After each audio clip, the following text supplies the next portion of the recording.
Hey, Alex Smades here, your local real estate agent. I've told you before, I like to talk real estate, I like to talk the community, and I like to talk business. Today, episode 6, we're going to talk real estate, specifically what to do to get your house prepared for a sale. So what to do as far as cleaning and upgrades and options and stuff like that. So right away, let's talk about cleaning. The cleaning part is pretty obvious, right? Make sure things are dusted down, make sure the appliances are cleaned off and scrubbed in, and get the oven all nice and clean and the bathrooms clean, everything like that. One of the most important parts, though, that people tend to skip over and not really think about is the windows. The windows should be dusted, the blinds should be dusted, the windows should be clean, especially your front door window. That is because you want as much natural light to come in there as possible, and you want it to feel clean when they're looking out or looking in. Like a little bit of frost or something like that with some nice clean windows looks great.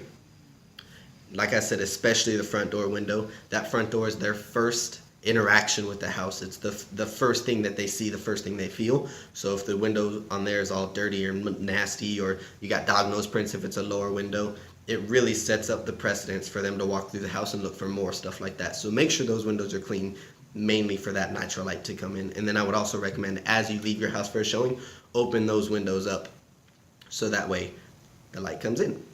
So the next thing I would say is declutter. And that means two recommendations here. One, your furniture.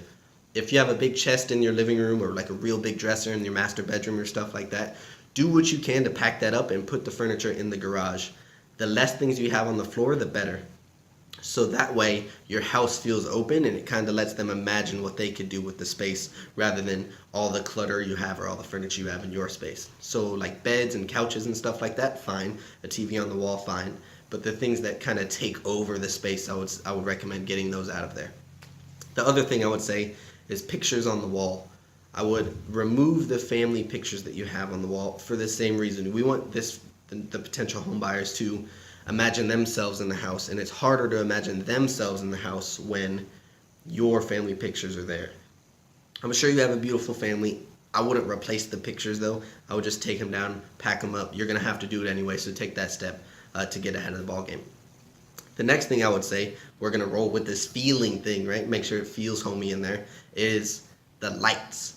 I would say two things to this. One, make sure they're all working, and two, make sure the lighting matches the room. So in the garage, if you have like the harsh blue warehouse lights, that's fine. If you have that in the living room, probably not the best idea, and I wouldn't even recommend it in the kitchen or the bathroom. You definitely want to make sure that they're a little bit warmer in the house, especially in the living room. But some of the other more industrial places like the kitchen or bathroom, I wouldn't have the super harsh blue ones.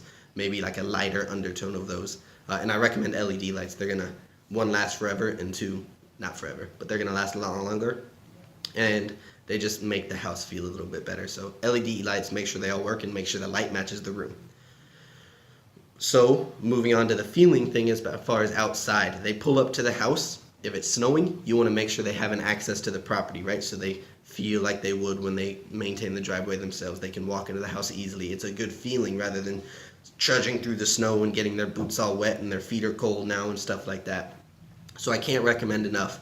Plow the driveway and plow a walkway to the front door. And then if it's the summertime, trim the hedges and trim the grass. So that way it has nice curb appeal, which I'm sure everyone understands. Then the final thing, and I think one of the most important things, is upgrades. What should you do as far as maybe like painting, carpet, bathroom vanities, stuff like that? I would say if your house needs to be painted, like if there's a really bright color, or the walls are really dirty where your bed was or something like that, take care of paint, a nice cheap little upgrade. The other thing I would say is carpet. If it's super dirty and stained and you can't get a stain remover or a carpet cleaner to remove the stains, change out the carpet.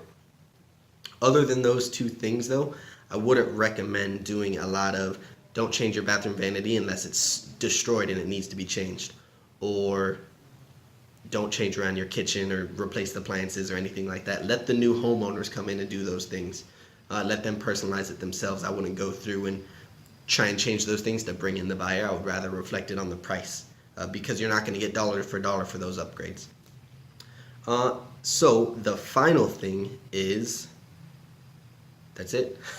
No more final things. I have a little notepad here and I can't even read it. That's okay. So that's what I got for you today. If you have any questions, like always, There's a message button right there. Comment, like, shoot me a text, send me an email, whatever you're most comfortable with.